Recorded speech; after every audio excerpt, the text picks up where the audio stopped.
E aí, pessoal, gostaria de cumprimentar a todos vocês, estudantes do sexto ano agora, sejam bem-vindos.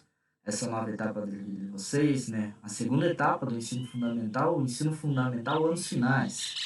Gostaria de deixar um grande abraço a todos vocês. Eu sei que ano passado foi um ano difícil, muitos de vocês tiveram que realizar as atividades todas em casa, com dificuldades, mas a gente conseguiu lidar, conseguiu aguentar diante dessa grande pandemia que aconteceu aqui no nosso mundo todo, né? É uma pandemia e, devido a isso, atinge o mundo todo. Eu sei que esse início de ano, a expectativa é que nós retornássemos às aulas presenciais. Mas devido ainda à situação não ter se estabilizado, nós optamos com uma maneira, na verdade o Estado optou, uma maneira de privar vocês de virem da escola a fim de priorizar a saúde de todos vocês. Por isso que eu peço a compreensão temporariamente, até as coisas se estabilizarem. Em breve nós estaremos juntos e reunidos. E por enquanto, então, todos vocês, eu peço que nos acompanhem, se esforcem e peguem seus cadernos, anotem o que for necessário anotar. Nós estaremos dando início agora a essa atividade, ok? E hoje eu gostaria de conversar com vocês um pouquinho a respeito de uma condição dos muito especial, né? Essa primeira aula, essa aula um e a aula 2 eu vou falar sobre os seres vivos e as cadeias alimentares.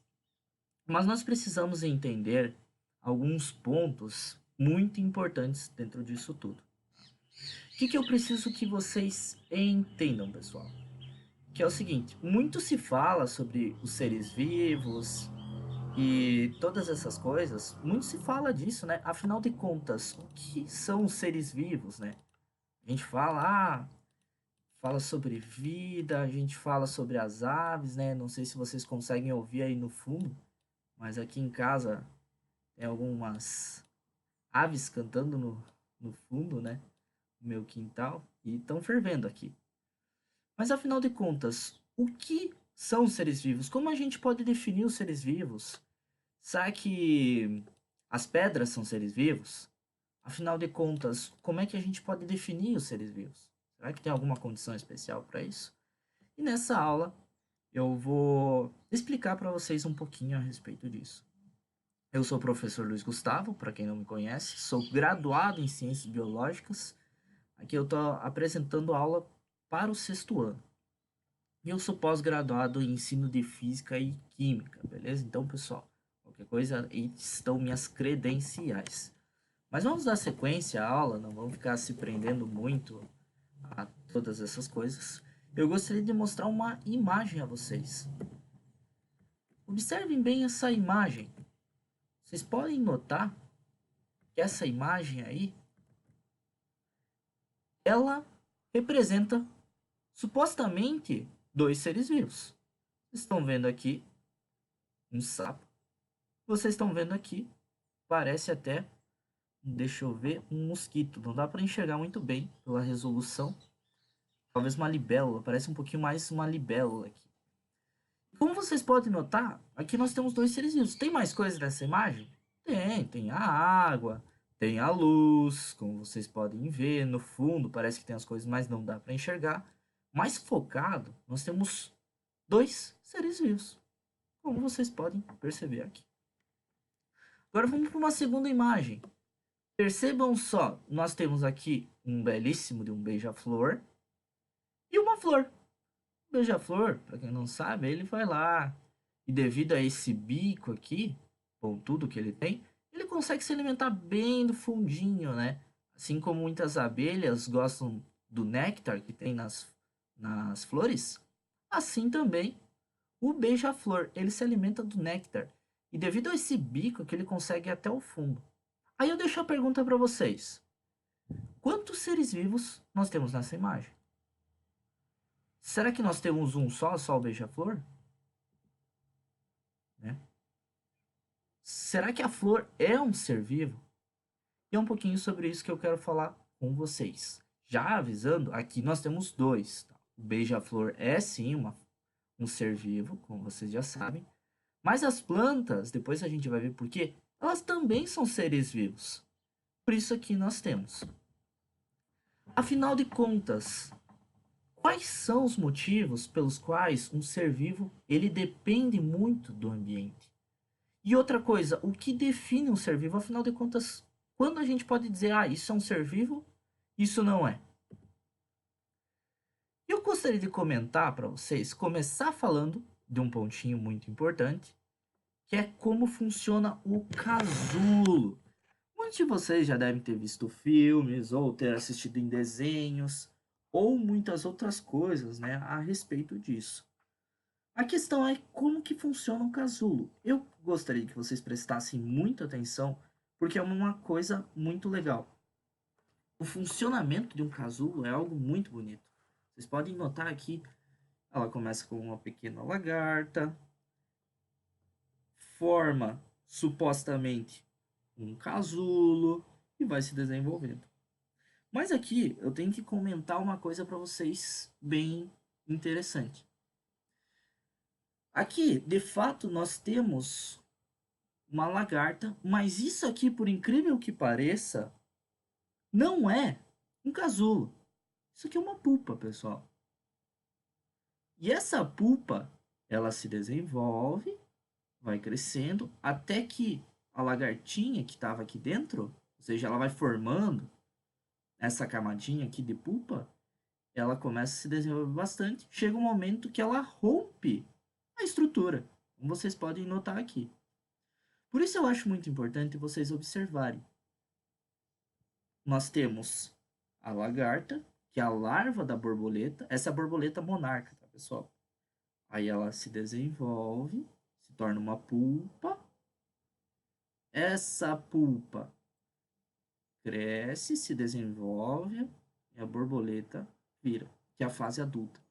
Então aqui nós temos um processo que é chamado de metamorfose. Então, isso aqui é uma coisa muito legal para que vocês possam entender um pouquinho mais. Dando continuidade, para que vocês possam entender um pouquinho.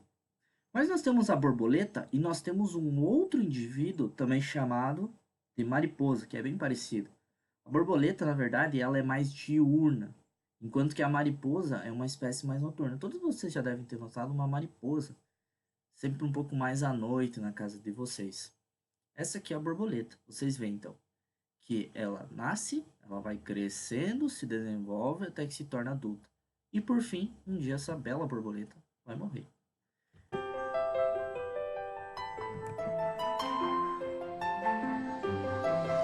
Percebam uma coisa, aqui nós temos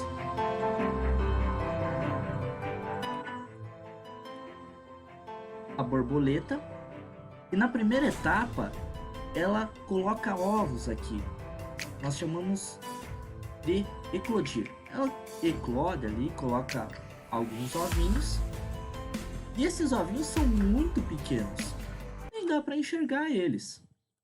Podem notar aqui, são os pequenos ovos da borboleta. E esses ovos chega um momento em que eles se tornam, olha só, uma larva de borboleta, né? Que a gente chama de lagarta. Essa lagarta, inicialmente, ela vai, consome muito, mas muito alimento, bastante alimento, pessoal. Entende? Ela sempre vai se alimentar de folhas, como vocês podem notar aqui. E depois de determinada etapa, quando elas adquirem muita energia, comem muito alimento, elas começam a formar essa estruturinha aqui. Estão vendo? Ela começa a formar o que a gente chama de pulpa. Parece até o casulo, mas borboleta não tem casulo, tá, pessoal? Devido a isso, ela vai desenvolvendo, vai crescendo dentro disso tudo. Aqui ela fica acumulando energia e sofrendo um processo chamado metamorfose. Quando termina essa etapa de metamorfose, o que acontece? Ela eclode, ou seja, rompe aquela membraninha que ela mesma criou do lado de fora e vira uma bela borboleta. E ela vai fazer todo aquele processo de novo, pessoal. Ela vai chegar, ela vai colocar ovos de novo. Esses ovos vão se chocar e se tornar uma lagarta. Essa lagarta vai se alimentar. Se alimentando, ela vai chegar num galho, fazer o mesmo processo. Vai virar uma pulpa, vai criar uma estruturinha externa e depois disso ela vai virar essa bela borboleta. Ou seja, vejam que é um grande ciclo quanto a isso. Agora eu quero mostrar para vocês um outro vídeo, para que vocês possam entender novamente. Aqui, esse vídeo, ele mostra para vocês agora a mariposa. A mariposa tem uma característica um pouco diferente das borboletas. Tá? Assim como vocês tinham visto, né? A mariposa ela vai e coloca os seus ovos viram as lagartas, que é esse carinha aí no meio do vídeo. E depois disso, o que acontece? Acontece que ele vai se alimentar bastante, acumular bastante alimento dentro do corpo, e ele vai começar a produzir uma estrutura diferente, que a gente vai chamar de casulo. Depois de mais ou menos um mês, ela começa a criar esse casulo a partir dos fios. Olha só, ela começa a fazer um monte de fio ao redor dela e vai engrossando, vão percebendo. E ela vai fazendo esses fios e muito. Olha só, toda essa estrutura. Interessante de se ver. E nisso aí, ela vai se tornar também uma pupa. Mas a diferença é que essa etapa é chamada de formação de um casulo. Tá? Ela é uma pupa também, mas ela tem uma diferença bem especial e interessante. Olha só a criação. Parece até um ovo em que ela se forma ali. Quando ela termina isso, ela fica ali por um determinado tempo até ela se desenvolver e se transformar numa mariposa. Tá? Então vocês veem que são dois projetos diferentes, né? Duas estruturas diferenciadas quanto a isso. Estão percebendo ali? Vamos ver se mostra aqui, ó. Um pouquinho mais para frente a gente vai poder ver como ela fica depois. Então, pessoal, vocês conseguem notar que existe uma certa diferença entre a borboleta e a mariposa. Mas uma coisa que é comum entre elas é essa característica fundamental. Os seres vivos, todos eles nascem, se desenvolvem e, por fim, todos eles morrem. Ou seja, todo ser vivo ele tem essas três características. Assim como nós, para quem não sabe ainda, nós somos seres vivos também. Nós, como seres vivos, nós nascemos, nós nos desenvolvemos e, por fim, desenvolver é crescer, tá, pessoal? E, por fim, nós morremos. Peguem um exemplo dos passarinhos, né? As aves, elas têm seus ninhos, elas se alimentam, elas se reproduzem, vamos falar um pouquinho mais disso mais para frente, e elas crescem. Elas passam pela etapa onde elas vão colocar ovos, e além disso, né, as aves, elas colocam ovos que vão servir de alimentos para outras espécies. Gente, eu quero que vocês entendam uma coisa, não são só os animais que são seres vivos também. Nós temos outros seres que também são seres vivos, que não são os animais, que são as plantas, por exemplo. Muitos de vocês conhecem a maçã. Se vocês comerem uma maçã, vocês vão ver que dentro da maçã existe a semente. Ou vão comer um tomate, né? Comer o tomate, dentro do tomate tem as sementes. Essa semente, se a gente colocar na terra e a gente cuidar, ela vai germinar, nascer, ela vai se desenvolver e por fim ela vai morrer, assim como todas. Tem plantas que vivem bastante tempo, mas o processo natural de todos os seres vivos é um dia acabar morrendo. E por isso, isso é muito importante nós irmos aprendendo a respeito disso. Então lembre-se, os seres vivos nascem, se desenvolvem e morrem. Vocês podem ver aqui como os seres vivos, ou seja, as aves também, elas colocam ovos, depois de um tempo esses ovos vão se tornar filhotes. Ou filhotes, por um determinado tempo, eles vão sendo alimentados pelos pais. Ou seja, enquanto eles não conseguirem voar, eles vão sendo alimentados pelos seus pais. Aqui, não parece, mas eu não sei bem certo que espécie é essa, mas esses ovos eu sei que é da marquita amarela, da mariquita amarela. Então vocês vejam, é uma ave bem bonita, amarela, dourada, uma partezinha preta, mas vocês vê, todas as aves vão realizar esse processo. Outra coisa, os seres vivos, eles precisam de energia. Observem isso aqui. Mas professor, como é que a gente adquire energia? Vocês podem perguntar. De uma maneira bem simples. Nós, animais, assim como o tucano e os seres humanos, nós adquirimos comendo outros seres vivos. Vocês podem notar que essa família está fazendo uma refeição só de plantas, uma refeição vegetariana. Ervilha, cenoura, batata, tomando uma água. Nós, animais, e aqui nós temos o tucano. O tucano parece que está comendo açaí. Como vocês podem notar, nós precisamos comer outros seres vivos para adquirir energia. A gente não consegue produzir por conta. Mas nós temos outros seres vivos que não precisam ficar comendo para ter energia, que são as plantas. As plantas vão passar por um processo, prestem muita atenção, chamado fotossíntese, tá? O que elas vão fazer? As plantas, elas precisam de luz solar. E elas vão precisar de três coisas, na verdade, para poder crescer. Elas vão precisar temporariamente, né, só para sobreviver. Elas vão precisar de luz solar, elas vão precisar de gás carbônico. Gás carbônico é o que a gente solta quando expira. Assopra, quando tu tá soprando gás carbônico. E também elas vão precisar de água. Ou seja, elas vão precisar de luz, elas vão precisar de gás carbônico e elas vão precisar de água.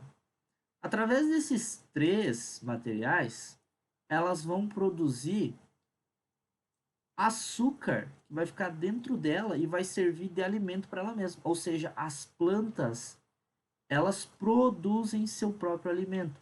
Anotem aí, que é muito importante, que os animais, como eles não produzem seu próprio alimento, eles são chamados de heterotróficos. Tá? Ou seja, heterotrófico são seres vivos que não produzem seu próprio alimento. E nós vamos ter os seres vivos que produzem seu próprio alimento. E eles são chamados de autotróficos. Autotróficos, pessoal. Isso é muito importante nós aprendermos. Ou seja, heterotróficos não produzem seu próprio alimento. Autotróficos produzem seu próprio alimento. Lembrando, heterotróficos não produzem seu próprio alimento. Autotróficos produzem seu próprio alimento. Guardaram? Ou seja, as plantas também são seres vivos, como a gente pode notar aqui. E aqui está exatamente o processo, chamado fotossíntese. Outra coisa, então, primeiro ponto importante é todos os seres vivos nascem, crescem e morrem. Segundo ponto, todo ser vivo ele precisa de energia para sobreviver. Mais outro fator importante, os seres vivos podem se reproduzir. Eu tinha dito que eu ia falar um pouquinho sobre isso. Vamos dar uma certa atenção a isso aqui. Os seres vivos, eles podem se reproduzir por uma questão bem importante. Só deixa eu ajeitar aqui que às vezes meu mouse aparece. O que significa se reproduzir? De maneira bem simples, se reproduzir é dar origem a novos indivíduos, é gerar descendentes. As aves, elas vão acasalar e vão formar novos seres vivos. Ou seja, nós precisamos de uma ave macho, nós precisamos de uma ave fêmea, tá? Eles também têm o que nós chamamos de sexo biológico, né? Assim como tem os meninos e as meninas, as aves também têm as aves macho, a gente chama de macho, e tem as fêmeas. Quando um macho e uma fêmea se encontram, eles vão formar novos seres vivos. Esses novos seres vivos são os ovos que a gente conhece. Por exemplo, a galinha, ela vai precisar do galo. Não precisa necessariamente, né? Mas para vocês terem pintinho, pessoal, é preciso ter. Vocês nunca vão ver, vocês podem até ver a galinha botar ovos, sem precisar do macho. Tá? Mas eu pergunto para vocês: será que esses ovos vão eclodir e virar um pintinho? Não vão. Tá? Ou seja, as galinhas precisam dos galos para dar os pintinhos. Outra coisa também, aqui a gente falou dos animais, das aves. Há outros animais, eu não vou falar tanto sobre eles para a gente não se estender muito. Mas nós temos algumas árvores e elas têm sementes. Nem todas têm, tá? Mas muitas delas que nós conhecemos têm sementes e dessas sementes vêm outras árvores, as novas árvores. Há algumas árvores que vocês podem perceber que elas não têm sementes, né? Que é o caso, por exemplo, da bananeira. Tira uma banana e vê se ela tem semente. Ela só vai ter a casca e por dentro ali o que a gente chama de pseudofruto. Tá? Significa o quê? Mas aí como é que a bananeira ela cresce, ela forma novas bananeiras? Bem simples. Por baixo das raízes ela produz uma estrutura chamada rizóleo. E através disso cresce uma outra bananeira, ou seja, a bananeira ela não vai precisar de semente. Por isso que eu coloquei algumas árvores, não são todas, mas muitas delas têm sementes. E através dessas sementes vai nascer os novos indivíduos. Então, guardem bem. Outra característica dos seres vivos é a capacidade de se reproduzir, ou seja, dar origem a novos indivíduos, a descendentes ou filhotes. Tá? Assim como os pais de vocês tiveram vocês, que são os filhotes deles, assim também todos os animais, as plantas, as bactérias, fungos e protistas terão. Por fim, tá? Para a gente encerrar somente a aula de hoje, depois eu vou fazer um novo vídeo para a próxima aula. Os seres vivos, eles, mais um ponto, dependem do ambiente. Vocês podem notar uma coisa que vocês vão ouvir falar, é sobre uma coisa chamada migração. O que significa? Vocês podem ter olhar para os céus, às vezes vocês veem um monte de aves voando para uma determinada região. Quantos de vocês já viram isso? Isso significa que as aves elas estão num processo chamado de migração. Significa o quê? Elas estão saindo de uma região mais fria, indo para uma região mais quente. Ou seja, as aves elas vão se mover, ou seja, agir de acordo com a luminosidade do ambiente. Quando vocês podem notar é quando começa a ficar escuro, a maioria das aves vai o quê? Pro ninho e vai dormir. Enquanto que tem outras que quando começa a ficar escuro, saem à noite para caçar, que é o caso da coruja, né? Que é uma ave noturna. Se vocês forem às vezes de noite, né, mais pro interior, eu já vi bastante coruja, vocês vão poder ver que elas estão de noite acordadona, né, olhando de um lado pro outro, prontas para comer alguma coisa. Ou seja, as aves elas vão atuar de acordo com a luminosidade do ambiente ou a temperatura, né? Elas podem voar de um lado para o outro, para uma região. Quando começa a esfriar uma região, elas vão migrar para outra que é mais quente. Outra coisa, para vocês fazerem um experimento, as árvores sempre crescem em direção à luz. Se vocês forem para as matas mais fechadas, para uma floresta fechada, vocês vão ver que aquelas árvores que estão um pouco mais embaixo, elas começam a crescer até inclinada para pegar mais luz do sol. E é isso que acontece com todas as plantas de forma geral. O que elas precisam? De luz do sol para poder se alimentar. Então elas sempre vão estar crescendo em direção à luz do sol. Um dia a gente vai fazer uma atividade prática para que vocês possam entender melhor esse processo. Mas pode notar, as árvores elas se inclinam geralmente ou é porque é uma característica genética ou também porque elas precisam de luz solar. Beleza? Outra coisa também, assim como as aves, os peixes eles migram para regiões mais quentes ou eles entram em uma determinada etapa de viajar por centenas de quilômetros para poder se reproduzir. Quando começa a ficar gelado em determinada região dos oceanos, os peixes, alguns mamíferos também aquáticos, eles procuram ir para locais mais quentes, inusitados. Por isso que a gente tem aquelas baleias encalhadas, né? Elas saem de uma região e acabam indo para outra mais quente. Isso acontece muito, vocês não fazem ideia, mas acontece com frequência isso. Também lá na Antártica, para quem não sabe, os peixes que habitam lá, quando começa a vir o inverno, que é muito gelado lá na Antártida, menos 80 graus, os peixes eles começam a descer para mais fundo. Mais embaixo é menos frio, quer dizer, menos frio, é mais quente. Quanto mais embaixo eles forem, porque o frio ele vai atingir só as regiões mais de cima da água, enquanto que a parte mais embaixo ele vai estar mais quentinho.